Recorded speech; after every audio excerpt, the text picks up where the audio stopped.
Hi friends, അസ്സലാമു അലൈക്കും. ഇന്ന് ഞാൻ വന്നിട്ടുള്ളത് ബീഫ് കുരുമുളകെല്ലാം ഇട്ടിട്ട് വളരെ ടേസ്റ്റി ആയിട്ട് വരട്ടിയെടുക്കുന്നതിൻ്റെ റെസിപ്പിയുമായിട്ടാണ്. ഇതിനു വേണ്ടി 1 കിലോ ബീഫാണ് ഞാനിവിടെ എടുത്തിട്ടുള്ളത്. അതിലേക്ക് 6 പച്ചമുളക്, 10 അല്ലി ചുവന്നുള്ളി, ഒരു 10-20 മീഡിയം സൈസിലുള്ള വെളുത്തുള്ളി, ചെറിയ കഷ്ണം ഇഞ്ചി എന്നിവയാണ് എടുത്തിട്ടുള്ളത്. ബീഫെല്ലാം ചെറുതായി കട്ട് ചെയ്തതിന് ശേഷം കഴുകി വൃത്തിയാക്കി കുക്കറിലേക്ക് ഇട്ട് കൊടുത്തിട്ടുണ്ട്. ഇനി ഇതിലേക്ക് 1/2 ടീസ്പൂൺ ഉലുവ, 1/2 ടീസ്പൂൺ വലിയ ജീരകം, 1 ടീസ്പൂൺ മുളക് പൊടി, 1 ടീസ്പൂൺ മല്ലിപ്പൊടി, 1/4 ടീസ്പൂൺ മഞ്ഞൾപ്പൊടി, 3 ഏലക്ക ചതച്ചതും ചെറിയ കഷ്ണം പട്ടയും ഇതിലേക്ക് ഇട്ട് കൊടുത്തിട്ടുണ്ട്. ഇനി ഇതിലേക്ക് നേരത്തെ അരിഞ്ഞു വെച്ച പച്ചമുളക്, ആവശ്യത്തിന് ഉപ്പ്, കുറച്ച് കറിവേപ്പിലയും നേരത്തെ കാണിച്ച വെളുത്തുള്ളിയും ചുവന്നുള്ളിയും ഇഞ്ചിയും ഇതിലേക്ക് ചേർത്ത് കൊടുക്കുന്നുണ്ട്. വെളുത്തുള്ളി ഞാനിവിടെ ചതച്ചെടുക്കാതെ തന്നെ ഇതിലേക്ക് ചേർത്ത് കൊടുക്കുന്നത്. ചുവന്നുള്ളിയും ഇഞ്ചിയും ചെറുതായിട്ടൊന്ന് ക്രഷ് ചെയ്തിട്ട് ഇതിലേക്ക് ഇട്ട് കൊടുക്കാം.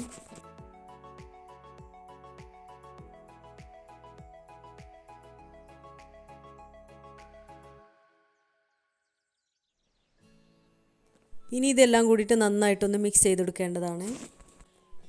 ഇത് പെട്ടെന്ന് വെന്ത് കിട്ടുന്ന ബീഫാണെന്ന് തോന്നുന്നു. അപ്പോൾ ഇതിലേക്ക് ഞാൻ വെള്ളമൊന്നും ചേർത്ത് കൊടുത്തിട്ടില്ല.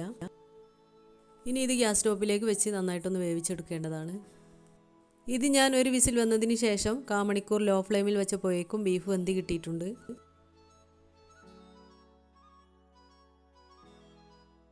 ഇനി ഇതൊന്ന് വറവിട്ടെടുക്കണം.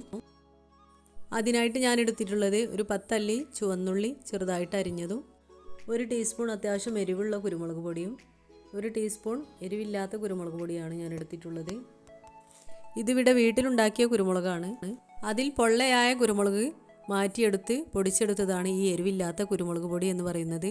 ഇത് ബീഫ് വരട്ടിയെടുക്കുന്ന സമയത്തൊക്കെ ബീഫിലും ബിരിയാണിയിലൊക്കെ ചേർത്ത് കൊടുത്തു കഴിഞ്ഞാൽ ബീഫിനെല്ലാം നന്നായിട്ട് കറുപ്പ് നിറം ലഭിക്കുന്നതാണ്.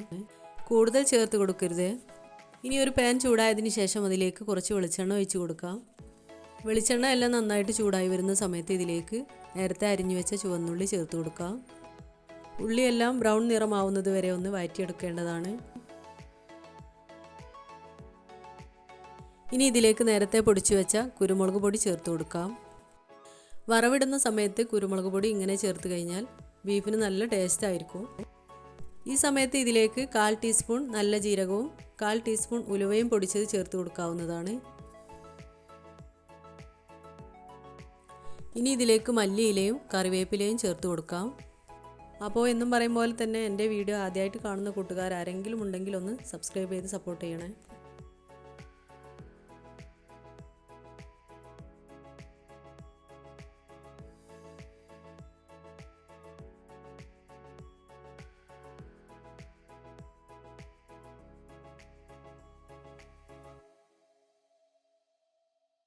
ഇനി ഇതിലേക്ക് നേരത്തെ വേവിച്ചെടുത്ത ബീഫ് ചേർത്ത് കൊടുത്ത് ഒന്ന് ഇളക്കി കൊടുക്കാവുന്നതാണ്. ഇനി കുറച്ച് സമയം ഇതുപോലെ ഫ്രൈ പാനിലിട്ടൊന്ന് നന്നായിട്ടൊന്ന് ഇളക്കി കൊടുത്തു കഴിഞ്ഞാൽ ബീഫിന് ഒരു പ്രത്യേക ടേസ്റ്റും പ്രത്യേക ഒരു കറുപ്പ് നിറവും ലഭിക്കുന്നതാണ്. അപ്പോൾ ബീഫ് നല്ല ടേസ്റ്റ് ആയിരിക്കും കഴിക്കാൻ. അപ്പോൾ എൻ്റെ ഈ വീഡിയോ നിങ്ങൾക്ക് എല്ലാവർക്കും ഇഷ്ടമായെന്ന് കരുതുന്നു. ഇഷ്ടപ്പെട്ടാൽ ലൈക്ക് ചെയ്യാനും ഷെയർ ചെയ്യാനും സബ്സ്ക്രൈബ് ചെയ്യാത്ത കൂട്ടുകാരൊന്ന് സബ്സ്ക്രൈബ് ചെയ്യാനും മറക്കരുത്. ഇൻഷാ അല്ലാഹ് അടുത്ത നല്ലൊരു വീഡിയോയുമായി കാണുന്നവരേക്കും അസ്സലാമു അലൈക്കും.